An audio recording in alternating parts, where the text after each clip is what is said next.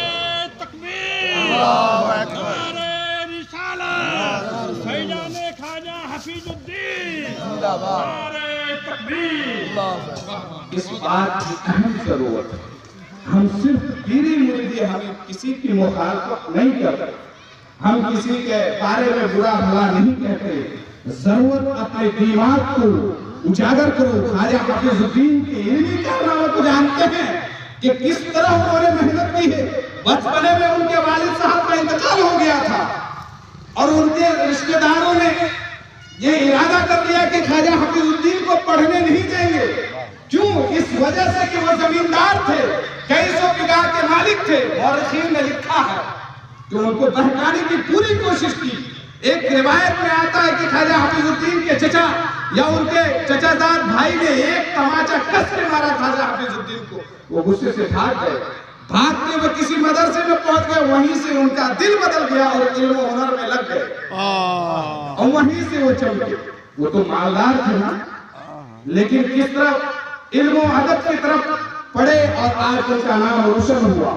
لوگ اس کے بدخواہ یہ چاہ رہے تھے کہ یہ نہ پڑھے تاکہ یہ ہوشیار نہ ہو, اور جب ہوشیار ہو جائیں گے تو ان کے زمین و جائیداد کو ہم ہڑپ نہیں پائیں گے. یہ پوری کوشش میں لگے ہوئے تھے. یہ آپ لوگوں کو معلوم ہونا چاہیے. انہوں نے یہ ساری چیزوں کو بالائے طاق رکھا. اور تھپڑ اس طرح کام آیا کہ خواجہ حفیظ الدین کا نام آج پوری دنیا میں بج رہا ہے. اور صرف ایسے نہیں بج رہا ہے بلکہ اپنوں کو بھی اپنے پاس کیا, غیروں کو بھی اپنے قرب میں لایا, اسے بھی ایمان سے نوازا, اسے بھی دولت سے نوازا اور دولت ایمان سے اسے بھی مکرم سرفراز کیا. نہ صرف اپنے حیات طیبہ میں آج بھی لوگوں کو ایمان کی دولت سے اور اس کے رسول کا وہ جام پلا رہا ہے, وہ خانقاہ جو آج آپ اپنی ماتھے کی نگاہوں سے دیکھ رہے ہیں. اس لیے وقت کی اہم ضرورت ہے کہ ان کے کارناموں کو سامنے لائے. کسی نے کیا خوب کہا ہے ایجوکیشن کے بارے میں, education is the most powerful weapon which you can use it to change the world. یاد رکھو مسلمانوں, سب سے دار و مدار اہم چیز اور اہم حصہ زندگی کا یہ ہے کہ تم علم حاصل کرو, اس لیے کہ علم ایسا مضبوط ہتھیار ہے جب تم اسے حاصل کر لو گے تو پوری دنیا کو تم بدلنے کی طاقت رکھتے ہو. Pen is mightier than sword. قلم ایک ایسا مضبوط ہتھیار ہے, پین قلم ایک ایسا مضبوط ہتھیار ہے جو تلوار نہیں کام کر سکتی, وہ قلم کر جاتا ہے.